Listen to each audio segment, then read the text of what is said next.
नमस्कार दोस्तों। जैसा कि मैंने कहा था कि यूपीपीएससी, एमपीपीएससी और बाकी एग्ज़ाम्स के हिसाब से हम सीरीज शुरू करेंगे।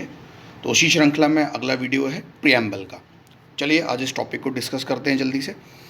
छोटा सा टॉपिक है, इंटरेस्टिंग भी है। We the people of India pick आपने ज़रूर देखी होगी प्रियम्बल, एनसीईआरटी में, डीडी बसु में या कई और पॉलिटी की किताबों में। यही आज हमारा आधार भी है। अब प्रियम्बल, प्रस्तावना या उद्देशिका, जो भी इसको आप कहें, इनमें तीन पहलू निकलते हैं। एक, मीनिंग प्रियम्बल की, इसका इतिहास, इसमें जो वर्ड्स यूज़ किए गए हैं, इससे रिलेटेड क्वेश्चंस और इसका सिग्निफिकेंस। चलिए तो इनको देख लेते हैं। अगर मीनिंग की बात की जाए तो ये एक सिंपल सा वर्ड है प्रियम्बलस, जो लैटिन अमेरिका से लिया, जिसका मतलब है इंट्रोडक्शन या भूमिका।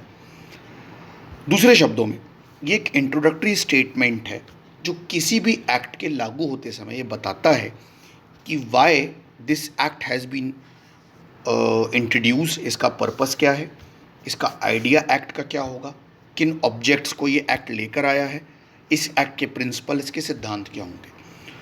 तो देखा जाए तो ये किसी भी एक्ट की एक समरी कही जा सकती है।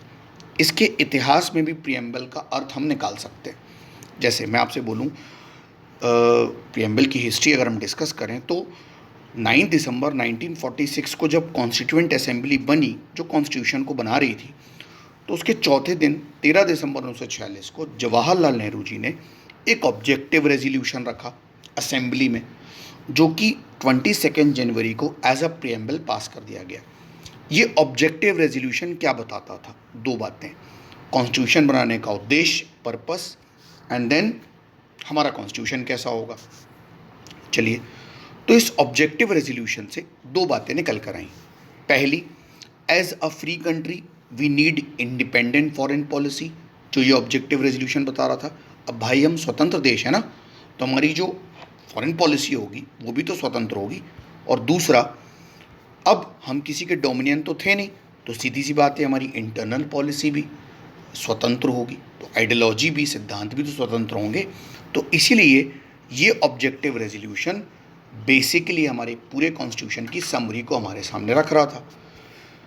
और इससे दो बातें निकल कर आईं। ये एक तरह का ब्लूप्रिंट था जो पूरे कॉन्स्टिट्यूशन की समरी को तो रख ही रहा था, साथ ही उस अंधेरे में एक मशाल का कार्य कर रहा था जो हमें उजाला दिखा रही थी। सीधी सी बात कही जाए तो प्रियम्बल संविधान के परिचय या भूमिका को कहते हैं, इसलिए इसको प्रियम्बल या प्रियम्बलस शब्द से लिया गया। चलिए आगे बढ़ते हैं।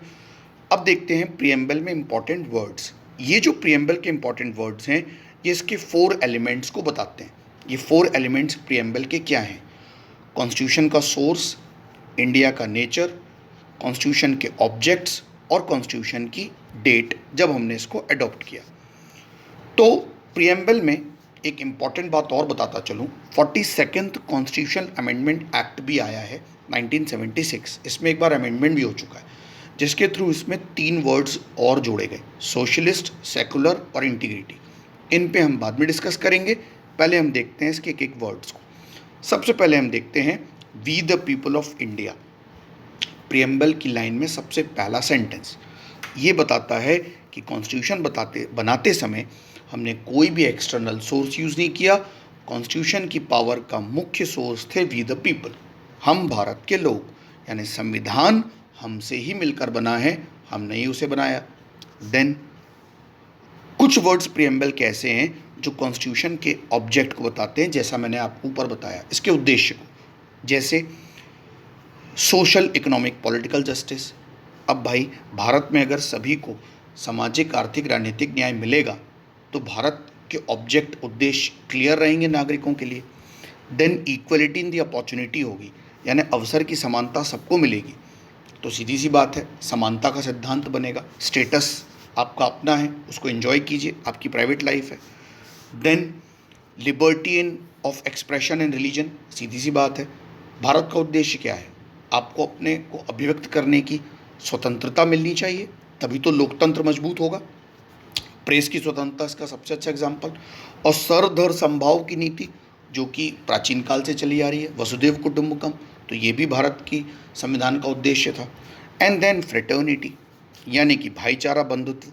अरे भाई अभी मैंने बोला वसुदेव कुटुंबकम, एक ही जगह हर धर्म जाति लिंग के लोग मिलजुल कर रहे हैं। तो ये भी कॉन्स्टिट्यूशन के ऑब्जेक्ट को वर्ड्स बताते हैं। यहाँ पर याद रखिएगा, ये जो जस्टिस है, सोशल इकोनॉमिक पॉलिटिकल जस्टिस, इसको थोड़ा और एक्सप्लेन कर दूँ, कई बच्चे पूछते भी हैं। सामाजिक न्याय का अर्थ है छूत अछूत का भेदभाव समाप्त हो। आर्थिक न्याय का अर्थ है equal pay for equal work हो, समान कार्य के लिए समान वेतन मिले। और राजनीतिक न्याय आपको राजनीतिक स्वतंत्रता से है, कोई आपको वोट देने के लिए बाध्य ना करे, ज़बरदस्ती आप किसी पार्टी के लिए इन्फ्लुएंस में ना आए, ये सब बातें। खैर, आगे बढ़ते हैं। अगले कुछ वर्ड्स ऐसे हैं जो कॉन्स्टिट्यूशन के नेचर को भी बताते हैं प्रीएम्बल के साथ।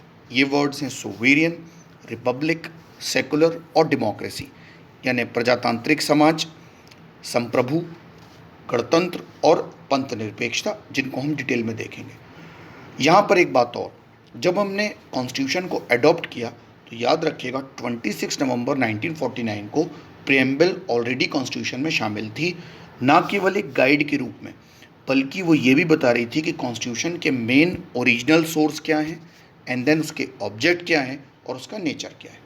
तो चलिए अब ज़रा प्रीएम्बल के एक एक वर्ड्स को डिटेल में देखते हैं।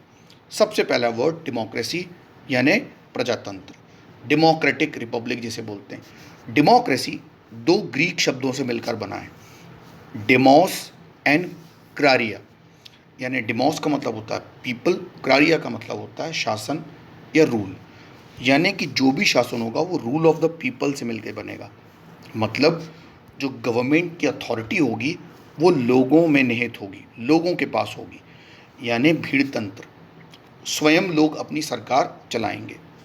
आगे बढ़ें तो देखें, डेमोक्रेसी दो तरह की होती है, आपको पता होगा, एक डायरेक्ट और एक इनडायरेक्ट, यानी कि प्रत्यक्ष लोकतंत्र देखें तो स्विट्ज़रलैंड का एग्जाम्पल सबसे अच्छा है, जहां लोग अपनी शक्ति का इस्तेमाल प्रत्यक्ष रूप से करते हैं, खुद शासन में भाग लेते हैं।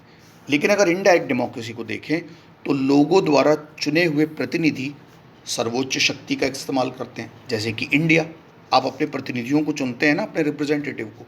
चलिए इसको आगे बढ़ाते हैं। ये जो इनडायरेक्ट डेमोक्रेसी है ना, इसको हम रिप्रेजेंटेटिव फॉर्म ऑफ डेमोक्रेसी भी कहते हैं, प्रतिनिधि लोकतंत्र भी कहते हैं। मतलब जैसे कि संसदीय लोकतंत्र या राष्ट्रपति शासन के अधीन एक लोकतंत्र, इसका एग्जाम्पल तो अमेरिका है, लेकिन इसका एग्जाम्पल इंडिया में मिलता है पार्लियामेंट्री रूल। कैसे? जैसे इंडिया में आप देखिए, हमारा जो पीएम है या जो हमारा प्रेसिडेंट है, दोनों ही इलेक्टेड होते हैं through the people of India, but real head PM होता है और नॉमिनी हेड प्रेसिडेंट होता है। जबकि जो प्रेसिडेंट होता है उसको भारत के लोग नहीं चुनते हैं, वो एक इनडायरेक्ट डेमोक्रेसी को दिखाता है। वहाँ भारत के प्रतिनिधि उसको चुनते हैं, यानी लोकसभा, राज्यसभा, विधानसभा के लोग। हालांकि प्रधानमंत्री भी पहले लोकसभा का इलेक्शन लड़ता है और अपना बहुमत साबित करता है, तब जाकर वो रियल हेड कहलाता है। तो इसलिए भारत में अप्रत्यक्ष लोकतंत्र को फॉलो किया जाता है। आगे बढ़ते हैं। अगला वर्ड है सोशलिस्ट, यानी समाजवादी। ये जो सोशलिस्ट वर्ड है, ये महात्मा गांधी और नेहरू जी की देन हम कह सकते हैं भारत में। दरअसल इंडिया में ये वर्ड लाया गया 42nd कॉन्स्टिट्यूशन अमेंडमेंट के थ्रू, और हमने इंडियन सोशलिज्म को मिक्स किया है डेमोक्रेटिक सोशलिज्म से, यानी प्रजातांत्रिक समाजवाद से। क्यों? क्योंकि हमने मिक्स्ड इकोनॉमी को लागू किया है, ना कि रशियन सोशलिज्म को भारत में लागू किया है। हमने पब्लिक और प्राइवेट दोनों सेक्टर्स को फलने फूलने का पूरा अवसर दिया है। इसका सबसे अच्छा एग्जाम्पल हमारी पंचवर्षीय योजनाएं, जिनमें हम मिक्स्ड इकोनॉमी को अपनाते हैं। आसान शब्दों में कहूँ तो सोशलिज्म का मतलब सिर्फ इतना, समाजवाद का मतलब भारत के भौतिक संसाधनों यानी मटीरियल रिसोर्सेज का समाजवादी वितरण हो, सभी लोगों तक बराबरी पहुंच हो सके। आगे बढ़ते हैं। सेकुलरिज्म यानी सेकुलर, ये वर्ड भी कई कंट्रोवर्सी से होकर गुजरता है, कई बार विवादित होता है, लेकिन 42nd अमेंडमेंट से इसको जोड़ा गया। पंथ निरपेक्षता इसे कहा जाता है। इसका मतलब है राज्य या स्टेट का खुद का कोई रिलीजन नहीं होगा। नेगेटिवली देखें तो फ्रांस और यूएसएसआर में इसको बहुत कड़ाई से लागू किया गया। फ्रांस में आप सोशली अपना धर्म सेलिब्रेट नहीं कर सकते, यूएसएसआर में तो प्राइवेटली भी आप नहीं सेलिब्रेट कर सकते, लेकिन इंडिया में हमने इसको पॉजिटिव वे में अपनाया है। आप अपना धर्म सेलिब्रेट कीजिए, उसको मनाइए, बट किसी और के मामले में इंटरफेयर मत कीजिए, और गवर्नमेंट भी आपके मामले में इंटरफेयर नहीं करेगी। बट याद रखिएगा, गवर्नमेंट का भी अपना कोई धर्म नहीं है, सबसे ऊपर हमारा कौन है? कॉन्स्टिट्यूशन। अगला वर्ड है सोवेरियन स्टेट, यानी संप्रभु राज्य। संप्रभुता का एक आसान सा अर्थ होता है कि हमारी इंटरनल और एक्सटर्नल पॉलिसी, यानी आंतरिक और जो विदेश नीति है, उसमें किसी का भी इंटरफेरेंस नहीं होगा। मतलब भारत ना तो किसी अन्य देश पर निर्भर है और ना ही किसी अन्य देश का डोमिनियन है। ना तो हम किसी के गुलाम हैं ऊपरी तौर पर, ना बाहरी तौर पर। हमारी जो भी नीति होगी वो इंडिपेंडेंट होगी। अब देखते हैं प्रीएम्बल से रिलेटेड क्वेश्चंस। प्रीएम्बल से रिलेटेड दो तरह के क्वेश्चन आते हैं। एक, क्या प्रस्तावना संविधान का भाग है? इसका आंसर देता है सुप्रीम कोर्ट। दूसरा, क्या इसमें संशोधन संभव है? इसका आंसर देता है आर्टिकल 368। देखिए, आपको मेरा बेसिक स्ट्रक्चर वाला लेक्चर तो याद ही होगा, एक बार उसको फिर से देख लीजिएगा। दरअसल जब बेरूबाड़ी केस चल रहा था, union of exchange and enclaves, तब सुप्रीम कोर्ट ने एक ऐतिहासिक डिसीजन दिया कि preamble is not the part of constitution. तो जब प्रीएम्बल कॉन्स्टिट्यूशन का पार्ट है ही नहीं, तो उसमें फिर संशोधन कैसे संभव है? बट यहाँ पर सुप्रीम कोर्ट एक चीज़ भूल गया कि जिस तरह से बाकी के पार्ट्स को हमने कॉन्स्टिट्यूशन में शामिल किया, इंक्लूड किया है, वैसे ही हमने प्रीएम्बल को किया है। तो केशवानंद भारती केस में हमने इस गलती को सुधार लिया और कहा सुप्रीम कोर्ट ने कि preamble is the part of constitution. तो इसके बेसिक फीचर में तो आप चेंज नहीं कर सकते, लेकिन आप इसमें अमेंडमेंट कर सकते हैं। तो याद रखिएगा, प्रीएम्बल कॉन्स्टिट्यूशन का पार्ट है, इसमें अमेंडमेंट भी हो सकता है। तो यहाँ पर कई बच्चे बोलते हैं सर 42nd अमेंडमेंट हुआ तो क्या इसके बेसिक फीचर में चेंजेस हुए, क्योंकि नए वर्ड्स भी तो जोड़े गए? बिल्कुल ऐसा मत सोचिए, नए वर्ड्स जरूर जोड़े गए, लेकिन प्रीएम्बल का बेसिक फीचर नहीं बदला, बल्कि इससे प्रीएम्बल और मजबूत हुई और गाइडलाइन के लिए हमारे लिए उपस्थित भी हुई। अब नेक्स्ट, प्रीएम्बल का सिग्निफिकेंस, इसका महत्व आज की डेट में। अब जब ये कॉन्स्टिट्यूशन का पार्ट है तो इसका महत्व भी इम्पॉर्टेंट है। याद रखिएगा, जब भी whenever we get confused about the language of the constitution, preamble एक की तरह, एक बेसिक फिलॉसफी की तरह हमें बताती है कि हमारा भारत सोवेरियन कैसे है, डेमोक्रेटिक कैसे है, रिपब्लिक कैसे है, और आगे भी फ्यूचर में इस चीज़ को हम कैसे कंटिन्यू करेंगे। याद रखिएगा, आपने भले ही कभी कोई कॉन्स्टिट्यूशन नहीं पढ़ा, never go through from any book, आप सिंपल से प्रीएम्बल के इस चैप्टर को पढ़ लीजिए जो मैंने आपको शुरुआत में बताया था। देखिए, जो मैंने आपको पिक दिखाई थी यानी we the people of India having solemnly resolved to constitute India into a sovereign dash dash dash dash. आप देखिए कितनी आसानी से आपको भारत का कॉन्स्टिट्यूशन का उद्देश्य और उसके आने वाले ऑब्जेक्ट्स पता चल जाएंगे। तो थैंक यू सो मच मेरी वीडियो को सुनने के लिए। अपने रिव्यू कीजिएगा और जो भी कन्फ्यूज़न होता है मुझे व्हाट्सएप कीजिएगा, यहाँ पर मेरा व्हाट्सएप नंबर भी है, और चैनल को सब्सक्राइब ज़रूर कीजिएगा। Thank you so much from the bottom of my heart, GS solutions with the Ashwin sir.